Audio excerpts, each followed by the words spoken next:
इस वीडियो में थीन spherical shell के अराउंड ग्रेविटेशनल अट्रैक्शन को डेराइव किया जाएगा। ये एक थीन स्फेरिकल सेल है, ये उसका सेंटर है और ये r डिस्टेंस पर एक पॉइंट है P। इस पॉइंट पर हम ग्रेविटेशनल अट्रैक्शन को इस स्फेरिकल सेल के कारण उसको कैलकुलेट करेंगे। सपोज ये रेडियस r है इस स्फेरिकल सेल की और हमने यहां पर एक रिंग को इमेजिन किया है, कल्पना की है कि इसके ऊपर एक रिंग है और उस रिंग के कारण सबसे पहले हम ग्रेविटेशन अट्रैक्शन को कैलकुलेट करेंगे। तो एक लाइन को ज्वाइन कराते हैं इससे, ये डिस्टेंस x कंसीडर कर ली, ये एंगल थीटा और ये पूरा angle theta plus D theta, यानी ये जो एंगल है छोटा सा एंगल ये डी थीटा हो गया। इसको हमने P कंसीडर किया तो यहां पर हम A पॉइंट कंसीडर कर लेते हैं और ये डिस्टेंस R हुई क्योंकि ये रेडियस है।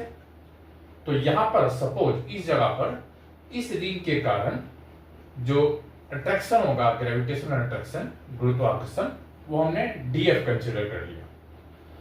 हमने कंसीडर किया ये x है, ये कैपिटल R होगा और ये स्मॉल r है। इस एंगल को हम अल्फा कंसीडर कर लेते हैं। इस रिंग की रेडियस, ये जो लाइन है इस इमेजिनरी रिंग की रेडियस को रिप्रेजेंट करती है। इसको हम पॉइंट B कंसीडर कर लेते हैं, यानी AB radius of imaginary ring होगी। और यदि हम इसको कैलकुलेट करना चाहते हैं तो ये होनी चाहिए, ये R है, ये एंगल थीटा है, तो AB हमारे पास आनी चाहिए R साइन थीटा। यदि मैं इसका सरकमफ्रेंस, परिधि कैलकुलेट करना चाहता हूं, circumference of imaginary ring 2 pi r होती है सरकमफ्रेंस, तो ये हो जाएगी 2 पाई, रेडियस है r साइन थीटा, क्योंकि हमें रेडियस रिंग की लेनी है। और यदि इस स्फेरिकल सेल का मास per unit area sigma consider किया जाए तो हम इसको जब एरिया से मल्टीप्लाई करेंगे, रिंग के एरिया से मल्टीप्लाई करेंगे तो रिंग का मास आ जाएगा। तो अब हम एरिया इस इमेजिनरी रिंग का कैलकुलेट करेंगे। उसके लिए हमें इस रिंग की थिकनेस चाहिएगी, ये डी थीटा है, ये आर है, हमें मालूम है ये होना चाहिए।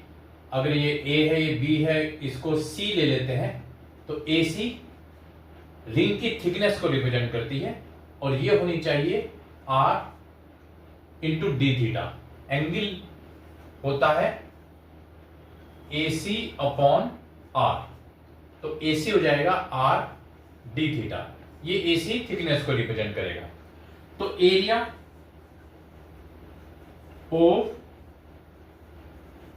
इमेजिनरी रिंग ये होना चाहिए सरकमफ्रेंस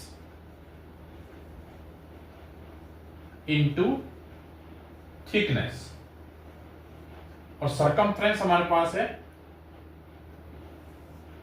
सरकमफ्रेंस हमारे पास है 2 पाई r साइन थीटा और थिकनेस हमने ऊपर निकाली है r डी थीटा, तो ये हो जाएगा 2 pi r square sine theta D theta. ये एरिया हुआ है। अब यदि हम इस एरिया को मास पर यूनिट एरिया से मल्टीप्लाई करेंगे तो हमारे पास रिंग का मास आ जाएगा। तो मास ऑफ इमेजिनरी रिंग कितना होना चाहिए, area 2 pi r square sine theta D theta into sigma, ये इस रिंग का ये जो हमने रिंग इमेजिन की है ये इस रिंग का मास आएगा। अब हमें ग्रेविटेशनल अट्रैक्शन कैलकुलेट करना है, तो ये होना चाहिए ग्रेविटेशनल अट्रैक्शन का फॉर्मूला, गुरुत्वाकर्षण का फॉर्मूला हमें मालूम है, F equal to minus G M upon x square. हमें रिंग का ग्रेविटेशनल अट्रैक्शन निकालना है जो हमने डीएफ कंसीडर किया है, तो F की जगह तो डीएफ आ जाएगा, माइनस जी एम, इसकी जगह पर होगा मास ऑफ इमेजिनरी रिंग अपॉन ये डिस्टेंस रिंग से x है, तो यहां पर एक्स स्क्वायर हो जाएगा। अब ग्रेविटेशनल अट्रैक्शन क्योंकि एक वेक्टर क्वांटिटी है, ये वेक्टर हुआ, तो हमें इसका इस तरफ कंपोनेंट लेना होगा। इस df का, ये df हुआ, df का एक कंपोनेंट ऐसे होगा और एक कंपोनेंट ऐसे होगा। ये जितने भी वर्टिकल कंपोनेंट होंगे एक दूसरे को कैंसिल आउट कर देंगे, तो यहां पर जो कंपोनेंट होगा df का इस तरफ कंपोनेंट, क्योंकि एंगल अल्फा है तो ये होना चाहिए df कोस अल्फा, यानी इस तरफ जो कंपोनेंट होगा उसके साथ कोस अल्फा आ जाएगा, तो यहां कोस अल्फा आना चाहिए। तो ये हमारे पास हो गया minus G mass of imaginary ring हो गया 2 pi are square sine theta D theta sigma upon x square, और ये कोस अल्फा। अब हमें f कैलकुलेट करना है, लेकिन उससे पहले साइन थीटा और कोस अल्फा की हमें वैल्यू पुट करनी पड़ेगी। तो उसके लिए क्या करेंगे, यहां पर कोसाइन लॉ लगाएंगे। ये एक ट्रायंगल है, इस ट्रायंगल में ये एंगल थीटा है, तो यदि मैं AOP in triangle AOP cos theta calculate करता हूं, तो थीटा के सामने है x, तो ये होना चाहिए capital R square plus small r square, capital R square plus small r square minus theta के सामने x है, x स्क्वायर अपॉन 2RR, यहां जो होते हैं ये नीचे आते हैं 2RR। हमें चाहिए साइन थीटा डी थीटा, तो इसका डिफरेंशियल कर दीजिए, कोस थीटा का differential minus sine theta D theta, R क्योंकि कांस्टेंट है, स्मॉल आर भी कांस्टेंट है, ये दोनों जीरो हो जाएंगे, माइनस एक्स स्क्वायर का differential 2x dx upon 2RR, 2 cancel out, ये हमारे पास आ गया sine theta D theta equal to minus से minus cancel out x dx upon RR। ये हमारे पास ये जो वैल्यू है साइन थीटा डी थीटा की वैल्यू आ गई। अब हमें वैल्यू चाहिए कोस अल्फा, तो इसी ट्रायंगल में AOP में ये कोस अल्फा, अब कोस अल्फा में x square plus small are square, cos alpha equal to x square plus small are square, alpha के सामने है r minus are square upon 2xr, ये हमारे पास कोस अल्फा आ गया। तो इस कोस अल्फा की वैल्यू हम यहां पुट करेंगे और इस साइन थीटा डी थीटा की वैल्यू को हम यहां पर पुट करेंगे, तो ये हमारे पास आना चाहिए, मैं इसको इरेज कर देता हूं,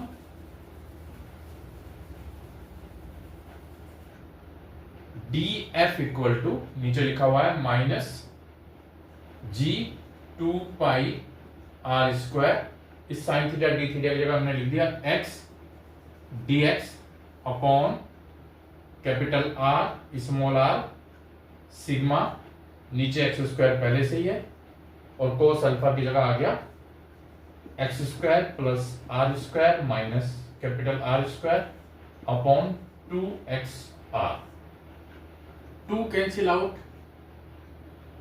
x कैंसिल आउट, तो ये हमारे पास आ जाता है df इक्वल टू, इसको इरेज कर देते हैं, minus G pi r square sigma dx upon एक आर भी कैंसिल आउट हो जाएगा, स्मॉल आर और स्मॉल आर स्क्वायर, और एक हो गया एक्स स्क्वायर, और यहां पर हो गया X square plus R square minus capital R square. ये वाला आर स्मॉल आर और स्मॉल आर स्क्वायर हो गया, एक्स स्क्वायर पहले से एक कैपिटल आर ने कैंसिल आउट कर दिया तो कैपिटल आर बचा। अब यहां पर हम इसको एक्स स्क्वायर को इसके अंदर लेंगे, तो D F equal to minus G pi capital R sigma D X upon small are square, ये हो गया X square upon x square plus R square minus capital R square upon x square. इस X square को bracket के अंदर ले गए तो X square upon x square plus small are square minus capital R square upon x square.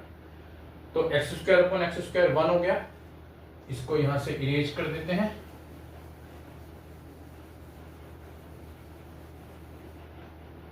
D F equal to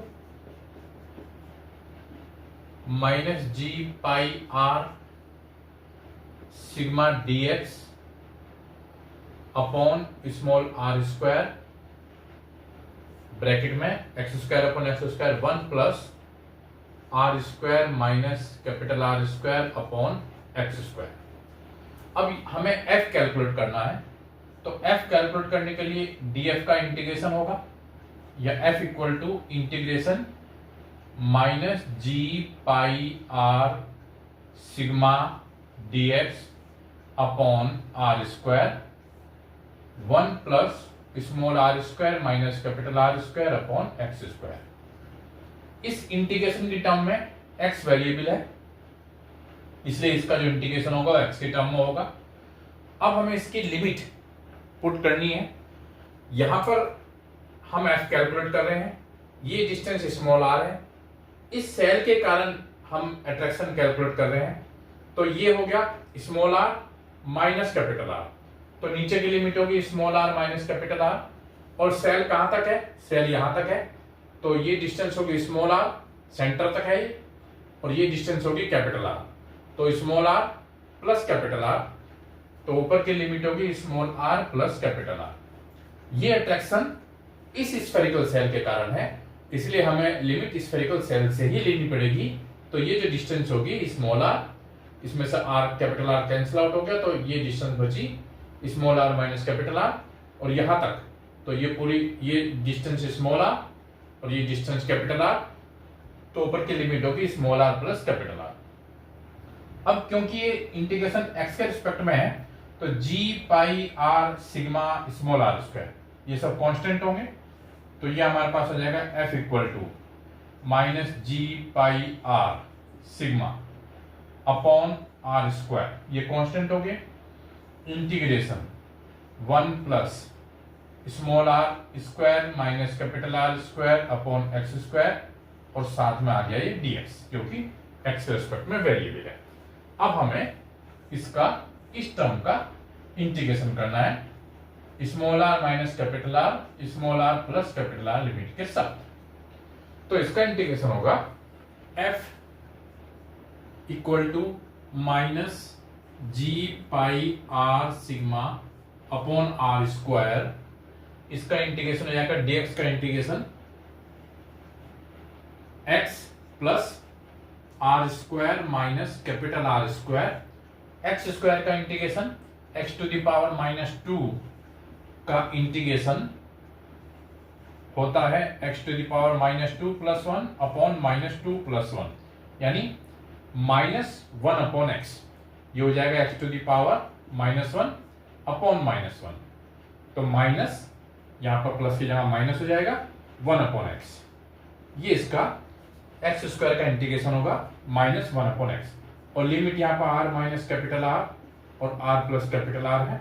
अब इस limit को यहाँ पुट कर दीजिए, तो ये आ जाएगा minus G pi R sigma upon R square, upper limit R plus capital R minus are square minus capital R square R plus R, ये अपर लिमिट पुट की, minus lower limit R minus R, ये lower limit यहां put की, minus are square minus are square upon lower limit small R minus capital R. तो हमने पहले upper limit यहां put की और फिर लोअर लिमिट यहां पर पुट की। तो ये माइनस माइनस ये प्लस होना चाहिए, लोअर लिमिट में माइनस होता है। तो ये हमारे पास आना चाहिए, इसको यहां लिख देते हैं,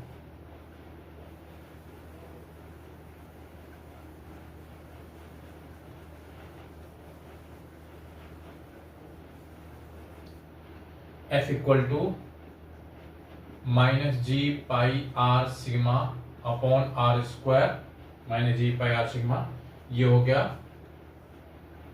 are plus R minus are square minus are square को हम लिख देंगे R square R minus R, R plus R, A square minus B square के फॉर्मूले से, upon R plus R minus R minus R plus R square minus are square, फिर से R minus R, R plus R upon R minus R. यहां से R plus R cancel out, यहां से R minus R cancel out. तो हमारे पास हो गया F equal to minus G pi R sigma upon R square into R plus R, R plus R minus R minus R minus minus plus R, यहां पर minus R minus minus plus R plus small R plus capital R. ये R plus are है जी चीज, यहां minus है तो minus small R plus capital R, यहां minus R minus minus plus R plus R. तो अब यहां जो कैंसिल आउट होता है उसे कैंसिल आउट कर देते हैं, स्मॉल आर से प्लस आर और यहां भी स्मॉल आर से plus R, sorry small R plus minus small R plus minus. तो हमारे पास R R R R 4 R आ गए। तो ये हो जाएगा F equal to minus G pi R sigma 4 R upon R square. अब ये आर इंटू आर स्क्वायर हो गया। हम लिखेंगे F equal to minus G 4 pi R into R square sigma upon small are square. यदि हमें इस पूरे स्फेरिकल सेल का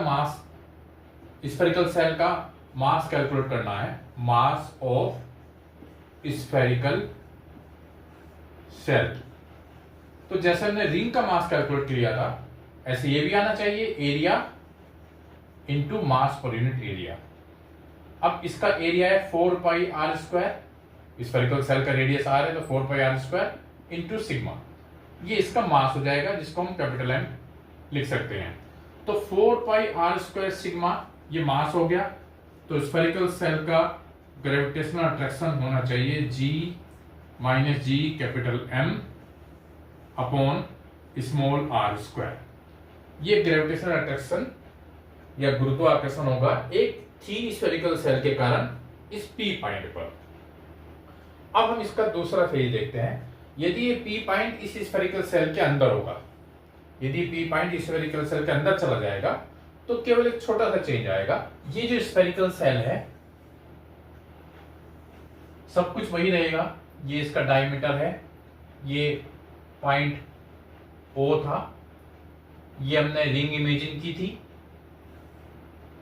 ये पॉइंट ए है, ये पॉइंट सी है और ये रेडियस आर है, यहां पर ये रेडियस आर होगी। अब हमारा पॉइंट पी यहां पर आ गया, यानी अब स्मॉल आर डिस्टेंस इतनी हो गई, तो कैपिटल आर ज्यादा है, स्मॉल आर इतना है। तो यहां पर यदि हम इस पी पॉइंट पर, अब पी पॉइंट अंदर चला गया, पहले पी पॉइंट बाहर था एक्सटर्नल पॉइंट, ये इंटरनल पॉइंट है, यानी हमारा जो ऑब्जर्विंग पॉइंट है वो स्फेरिकल सेल के अंदर चला गया। यदि स्फेरिकल सेल के अंदर चला जाएगा तो उसमें क्या अंतर पड़ेगा, पहले स्मॉल आर बड़ा था, ये स्मॉल आर ज्यादा था, इसमें से अपने कैपिटल आर को माइनस किया था यहां तक आने के लिए। अब कैपिटल आर इतना है और स्मॉल आर इतना है, तो यहां पर जो लिमिट हो जाएगी वो capital R minus small R होगी इसके लिए, और यहां के लिए पी पॉइंट से यहां पर स्फेरिकल सेल है तो ये कैपिटल आर और ये स्मॉल आर, तो इसकी जो लिमिट हो जाएगी यहां पर वो capital R plus small R. तो पहले जो हमने limit small R minus capital R और small R plus capital R ली थी उसकी जगह पर हो जाएगा अब capital R minus small R capital R plus small are.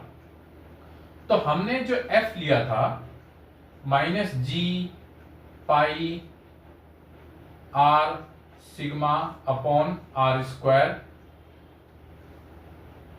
Integration 1 plus R square minus capital R square upon x square dx. इसमें यहां पर limit small R minus capital R small R plus capital R थी, उसकी जगह पर आ जाएगा capital R minus small R और capital R plus small R, ये चेंज आ जाएगा। तो ये हमारे पास हो गया G pi R sigma upon R square 1 का इंटीग्रेशन हो गया X plus small are square minus capital R square upon x square का इंटीग्रेशन -1 अपॉन एक्स, लिमिट हो गई R minus R plus R. अब ये लिमिट हम यहां पुट करेंगे minus G pi R sigma upon R square upper limit capital R plus small R minus small are square minus capital R square upon R plus R minus X, lower limit R minus R minus minus plus R square क्योंकि lower limit है, और lower limit capital R minus R. तो ये हमारे पास आ जाता है minus G pi R sigma upon R square R plus small R, यहां पर आर स्क्वायर माइनस है R minus R plus R upon R plus R, इसको मैंने आर प्लस आर लिख दिया, minus capital R minus small R minus R A square minus B square R plus R upon R minus R, sorry capital R minus small R. तो इस जगह पर ये cancel out हो गया, यहां पर ये capital R minus small R है, ये स्मॉल आर होना चाहिए, और ये small R minus capital R है, तो उसको कैंसिल आउट करने के लिए यहां पर माइनस आ जाएगा। तो हमारे पास आता है, इसको इरेज कर देते हैं, F equal to minus G pi R sigma upon R square capital R plus small R minus small R plus capital R minus R plus R, यहां पर minus capital R minus minus plus small R, और ये cancel out करते हैं तो यहां minus आना चाहिए, minus small R minus capital R. तो यहां से स्मॉल आर से स्मॉल आर कैंसिल आउट, और ये स्मॉल आर से ये स्मॉल आर कैंसिल आउट, इस माइनस आर से प्लस आर और ये माइनस आर से प्लस आर, तो ये सब कैंसिल आउट हो गए, तो F इक्वल टू 0। यानी अगर हम इस स्फेरिकल सेल के अंदर ग्रेविटेशनल पोटेंशियल को कैलकुलेट करते हैं तो वो 0 आता है। तो इस डेरिवेशन में हमने ये देखा कि थीन स्फेरिकल सेल के बाहर F है हमारे पास minus GM upon R square, और इसके अंदर ग्रेविटेशनल अट्रैक्शन है 0। तो इसकी नेक्स्ट वीडियो में हम थीन स्फेरिकल सेल के बाहर और अंदर दोनों पॉइंट पर ग्रेविटेशनल पोटेंशियल को कैलकुलेट करेंगे। Thank you.